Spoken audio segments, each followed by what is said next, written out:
And here we are again. Is it a Sunday fun day or another pain in the rear? So we're all over the place right now with small projects.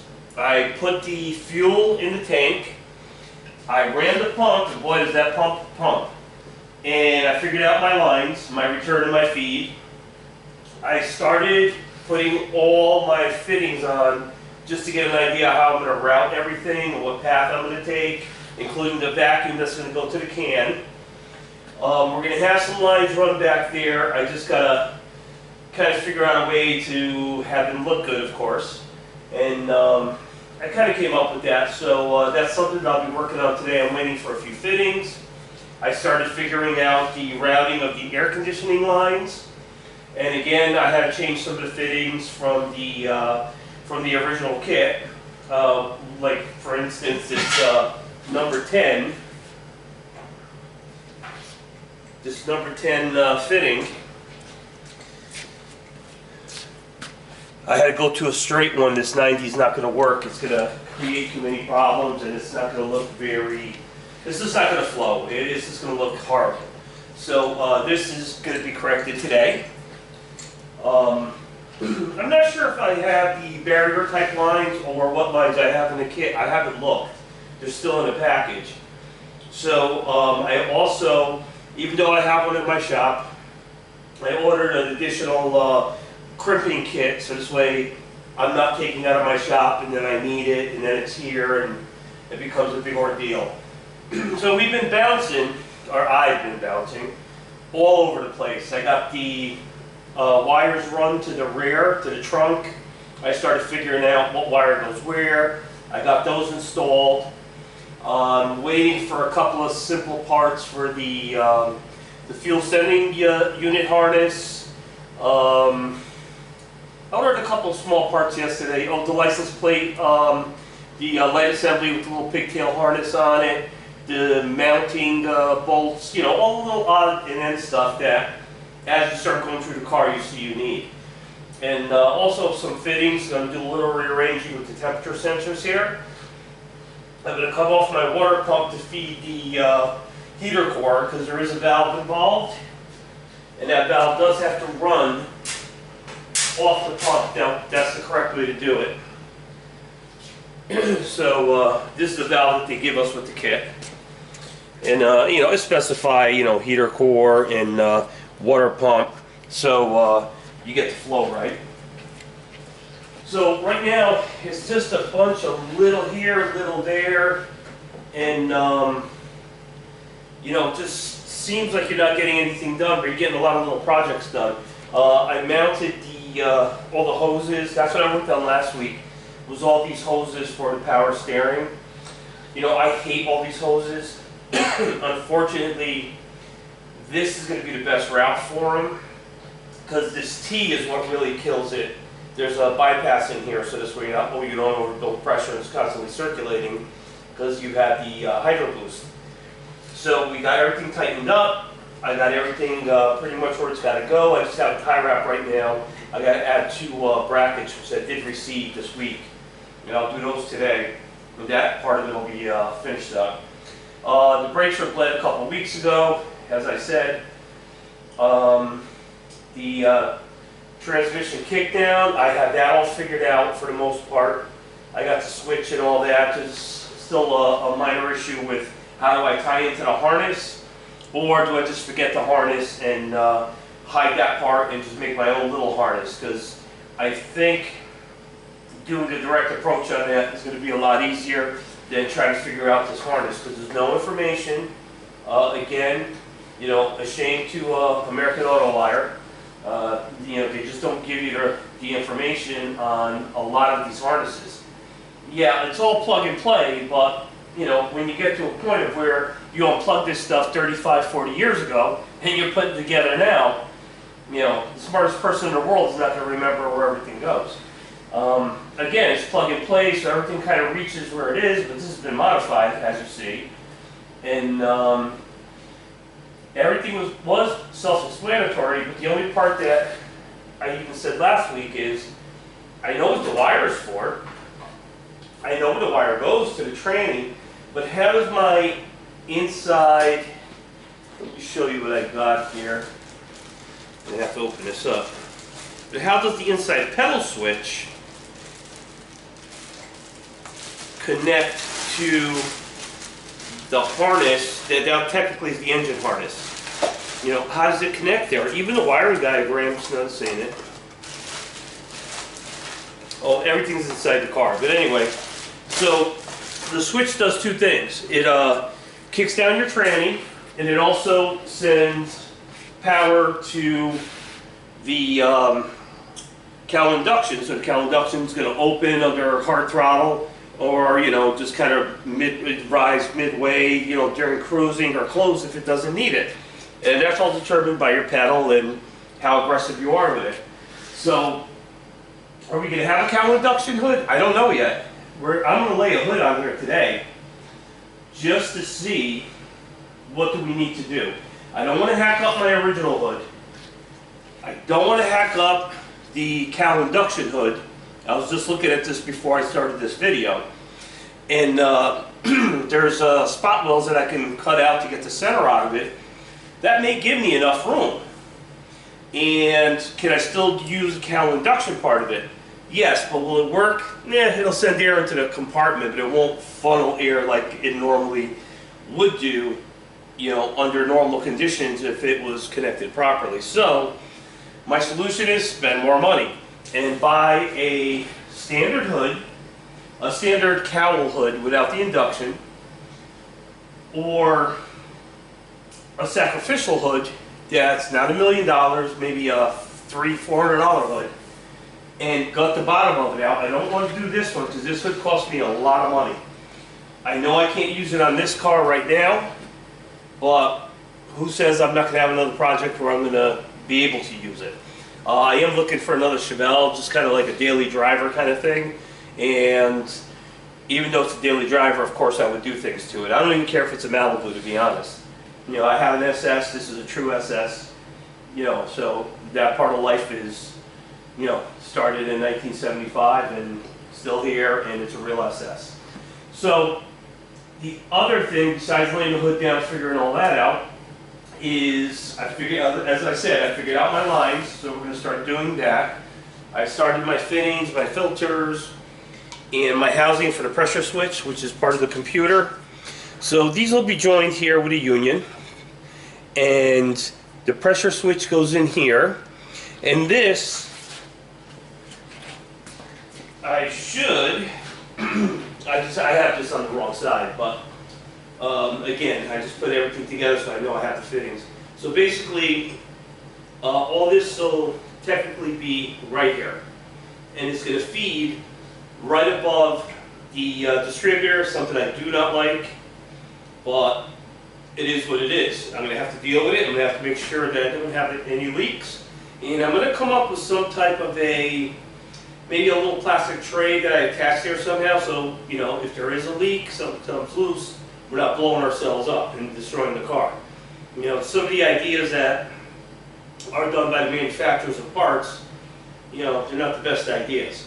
They could become a hazard, and you have to think outside the box. You know, what can I do to prevent this hazard in case it happens? You got to be prepared. You can't think, oh yeah, no, it'll be fine. No, never think that way. So anyway, this stuff basically will disappear here, short line to the feed, so we don't have any massive, you know, stringy lines anywhere. The return also comes off the front of the intake of the rail. I'm going to feed that to the back, and that's going to be a little bit of a longer line. It's only a return, so I'm not overly concerned, but that's going to come basically back into this general area here. I do got to put a regulator in between that. The regulator's ordered, I'll have it this week. I do have one here, but the problem with this one is this mounts directly to the intake manifold. It looks like crap. You can never get it in the right position, and this is not a threaded one. It's got this long bolt. It's a banjo style bolt and these O-rings. So basically, you know, it comes apart like this. Goes back together. You can put that either side, whichever side suits you, and it's a good regulator, but it's not good for what I'm doing here. So this will go in the parts bin. I'm sure it'll be used. And also, there's no way to really, there's no bracket for it. The one wasn't provided. And, you know, I don't want to start making stuff. I'd rather just buy what I need, the correct one. And it'll be all black, so this way it matches everything. And the only little mismatches we're going to have are going to be like fittings, but I'm going to find a way to, you know, cover these with the braided line and probably a heat shrink to kind of finish it off. So at least it looks decent. And we'll do a lot of hiding. I like hiding all these lines and hoses. I just hate this stuff. I'm going to take the camera off and we'll just take a quick look at these lines, which I truly hate, but there really wasn't another way to run them. And, you know, I didn't want to run them too short. I didn't want to keep them close to the header. I didn't want all that heat. So I wanted them to run long, because in the process of running long, you also begin to do radiant cooling. So the heat will dissipate, and you're not dealing with super hot liquid. You're giving it a chance to travel, and during travel, it'll cool down. You know, it's not going to be like anything like ice cold. I'm talking like a few degrees. And, you know, again, I do want some mechanical aspects to this. I don't want everything to be 100% perfect. It's not a show car. You know, like I always say, it's my car. And I just want it to look decent. You know, I want to make it look like there's some thought into it. And I do actually enjoy seeing some of the mechanical stuff, like, you know, the horn relay, you know, dumb thing over there. And a little sensor up here for the air intake temperature sensor. Now, I don't mind seeing some of that mechanical stuff. Wires, because there's so many, I definitely did have to hide a lot of it. I blocked a lot of it out, so you know, at first glance you don't see it, but if you sit here and stare, you're going to see it. But at least you'll see I made the attempt of hiding them. And it wasn't distasteful, it looks pretty good. And again, they're going to be bunched in certain areas because you need the wires here, there's nothing you can do. And this wire here is for the fuel pressure. It's just bundled up and out of my way for now. So let's pop the camera off, we'll look at a couple of quick things and go from there. Weekly disclaimer, not a cameraman. So basically, this is how I had to run the wire. They're not all neatened up. These are neat. These are where they belong. This one here, I still have to do some work to, because it's kind of just sagging all over the place. I kept the T tight here. I kept the lines short on this end. This is a bypass and return. This is mounted. This is all screwed down. I kept this tight to you know, to the bottom here. It is on swivel, so you know, I could put a bracket right there if I want, and I may. And we're going to be redoing some work here. We're going to have a fitting here that goes to the valve I showed you earlier. This temperature sensor for the computer is going to go into this hole here, just waiting on a fitting. This one, as of right now, will move over to here. And then we're going to put another fitting here for our heater core. And those fittings will arrive today, and they're an aluminum, kind of a polished aluminum fitting, a nice fitting. So these two fittings will match. We'll have, you know, but they're going to be an aluminum color, and the rest of this stuff is going to be brass. But you know, it is what it is. The brass ones were bulky, they were ugly, they were rough. I couldn't find a really nice one, so I went with the aluminum ones. And as you see, I got the bucket. I ran the pump. I saw the fuel come out of that hose. I ran 2 buckets, and this was the one that you know, filled up with a 1/2 inch of fuel. So I knew that was my feed, and obviously that's my return here. So also we got a few parts. We got all the front end parts. I bought a new hood release. We got the new crossbars, the stiffener. We also have the the upright bar that goes from here to the top here underneath the hood latch. And so we're picking up little odds and ends. You know, nothing more in the interior. I laid back on that, but I ran this harness, you know, the light harness. And now I just have to look here. I'm not sure if this is, I believe, I'm going to have to get a test light, but I believe this is the one for the fuel sender. It's brown tan.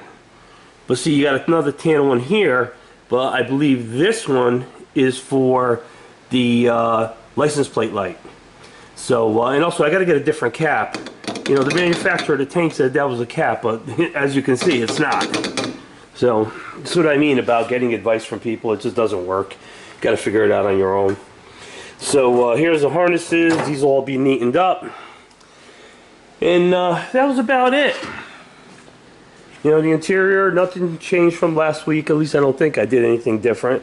I'm really still trying to get to that door to finish the glass, but just haven't gotten to that yet. Because as I see what I need, I like to start planning things out and doing it. Now I have the air conditioning compressor. These are just laying here. They're not hooked up or anything. I don't want to open the compressor up till I have to. And once I open it, you know, all the lines, everything will be made, so I can throw it under a vacuum and know that I pulled the moisture out that I introduced to it. Also, I need to get oil and everything else in there. So, obviously, this ground cable's got to move. And also, I brought the motor back to top dead center. Actually, 30 degrees before top dead center. I'm going to phase my rotor. I might put this car down today. I think my underneath work, for the most part, is done. So I think we're going to go ahead and put the wheels back on. It gets the wheels out of my way, it gets them back on the car, and I can kind of push the car around back and forth a little bit. And then we need to start getting the mess out of here. All this stuff needs to go.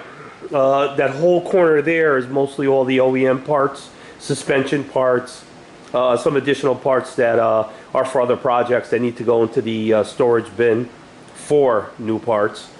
And I got my tire machine and my balancer behind this hood. Those need to move also. So I also spent some time figuring out what I want to do with my outside. You know, just to give you an idea, let's take a walk outside so I can show you what I've been doing. You know, as you can see, I got my flatbed, 54 Ford, my show wrecker, and this is the hallway, my dog barking in the background. And this is the driveway I created, fence to the right in case this is my backyard.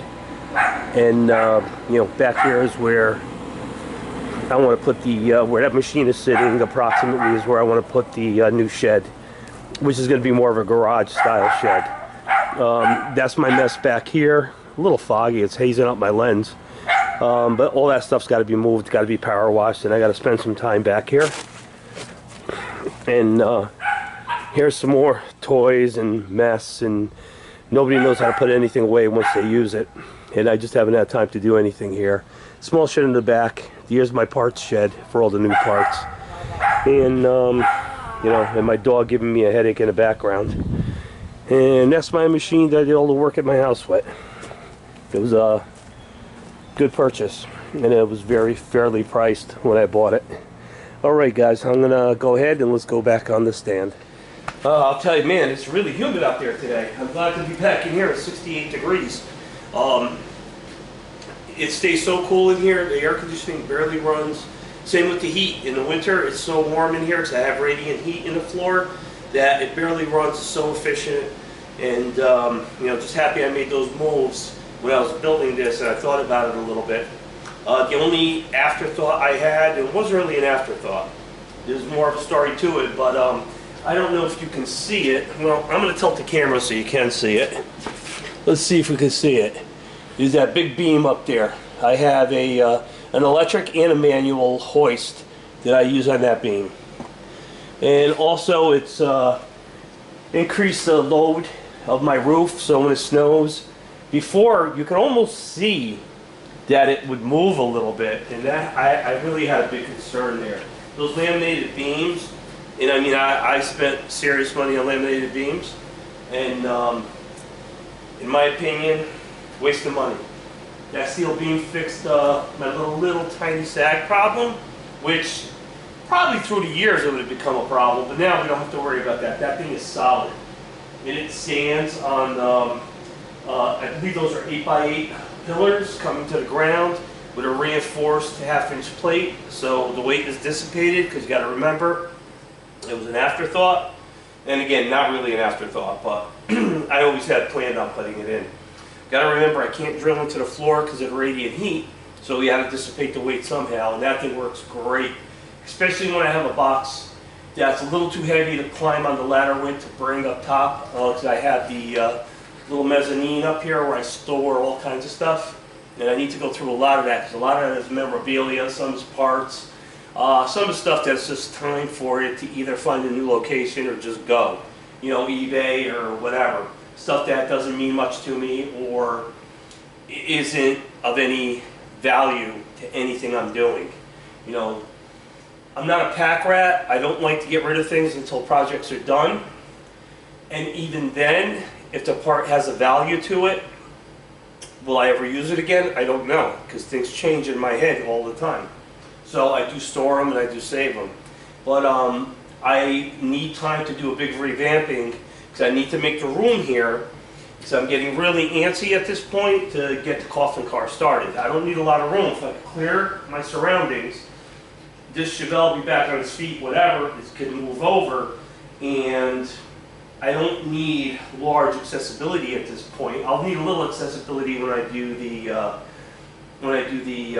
headliner, and I'm trying to find someone to do that, because I just don't have the time, and I don't want to like start it and then stop in the middle of it because I have an emergency on the road and I got to go to work. You know, I'm worried about how things will stretch and how they'll react, because once you start stretching, you want to stretch everything at the same time on the same day. You don't want to start stretching here, there, and everywhere, because it's just not going to work. I mean, can you do it? Yeah. Do you want to do it like that? Absolutely not. So, you know, like I said, I got so many little things going on that will add up to big things. But right now, today, I do need to wait for some fittings, so I can't really do anything until I get the fittings for this. You know, to join this and all that. And I gotta go pick up some sheet metal screws, stainless steel screws, so I can mount this stuff to the firewall. And really, that's it.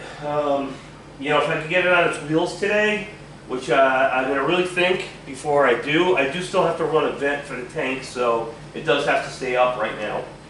So it's up now, I'll run that vent, I'll get that mounted. That's going to be a little bit of a challenge. There's not a lot of area to mount that vent properly.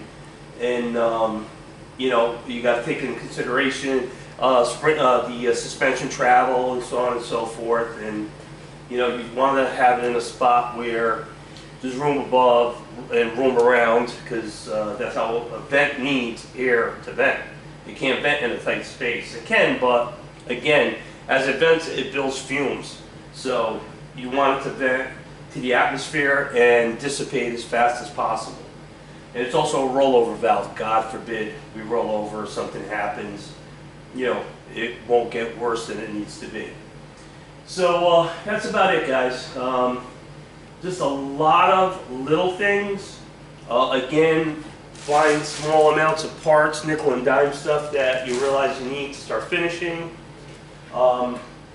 You know, when you start these projects, you're always going for the big stuff, and as you get things basically close to completion, when you hit that, I'll say 85, 90% mark, then you start realizing, hey, okay, I gotta start getting the little things now and get that in order, so this way, when I'm done, I'm done. You know, you don't wanna bring this car back in to do other work. I mean, it's going to happen. It always does. It's a hot rod. Things break. But when this thing rolls out this garage, you want to be able to take it, put it in another garage to store it, because it's a done project. And you don't want to tie up your workspace. This is my workspace. This is tying it up right now. And like I said, I need to free some room up. And I just have nowhere to put anything until I do this shed idea where we just walked outside and I showed you. It doesn't look like a big area, but it'll be big enough for a I believe it's a 12 by 16. I can even go 12 by 20. It all depends. I'm going to have to do a little bit of excavation work back there. Actually, where the fence goes, it kind of drops down. So I'm going to have to build a platform to get it level. And with crushed stone and then tamp it down and all that. And at that point, then we can put a shed on top of there. But I do want to have the entry level with the ground once I gravel it. So this way it's easy in, easy out. You're not going over humps and, you know, and all kinds of obstructions. When you do something, you got to do it as right as you can. You know, sometimes things happen to where that lip is going to be there, but I'm going to do everything possible to avoid that. So this way it's in, out, and then at that point, not my motorcycle shed, but my carpentry shed, my parts shed, I'm going to have to really go through those and make a decision. What do I want to do with this new space? Is it going to be half work, half storage? You know, is it going to be a catch-all for right now to free this up? I don't know. These are all things, it most likely is going to end up being a catch-all because there's never enough time to get anything 100% organized because I'm alone. I don't have any help here. It's just me. And in between all this, I still have a job that I do. You know, I don't just own my truck shop, I actually work at it too. I'm not one of those owners that just sits there and smokes a cigar and shouts orders. I actually work. And I work many hours. So basically, that's where we're at right now. I think we're getting a good amount of progress based on my time. I believe I'm getting a good amount of progress done. And I just wish there was always a lot more I could show you. But, you know, in reality, there's other things in life that are more important than building a car. But, you know, this has to get done. But, you know, I'm doing it in the best timely fashion I can. So, you know, never get discouraged on your time. And you always have a little bit of time to spend on a project. If you have one in mind, I would encourage you to get started on it. Me, I couldn't wait to get started on this. I can't wait to get started on the coffin car. Because like everything else, you're always fighting time. And, you know, I don't want to get to a point of where I'll ever regret not doing something I wanted to do. And, but the important things first, these kind of things are always last. But you need to get to them if you want to get to them. And even if you spend a day on it a week, 2 hours on it a week, an hour on it a week, it's still, you're doing something that you've always wanted to do. So I always encourage to spend whatever time you can. You know, don't take it away from your family, don't take it away from your work, but spend that little bit of time doing what you want to do. So at least you did it, or you're in the process of doing it. So anyway, guys, so I'll see you next week. Hopefully a lot of these little projects that I have planned for today will get done. Or maybe I'll start getting crazy with some cleaning and some organizing, and I still have room in the overhead for some of this. I got some memorabilia sitting here. I got Snap-on stuff that showed up and I showed you last week. I didn't get anything else this week, at least none that I know of. I might have boxes inside, I didn't look. You know, it's just one of those things where things just keep coming in and you keep running out of room, and it is what it is. So even my office is a disaster with memorabilia, and it just keeps coming and coming, and you know, it's a good thing and a bad thing. And, you know, it's like stupid stuff like this. I mean, this is Mac stuff here, Macco tools, and you know, I love this stuff, and I just need time to create some more displays like I have in the back there. And again, it all comes on. It's all based on time.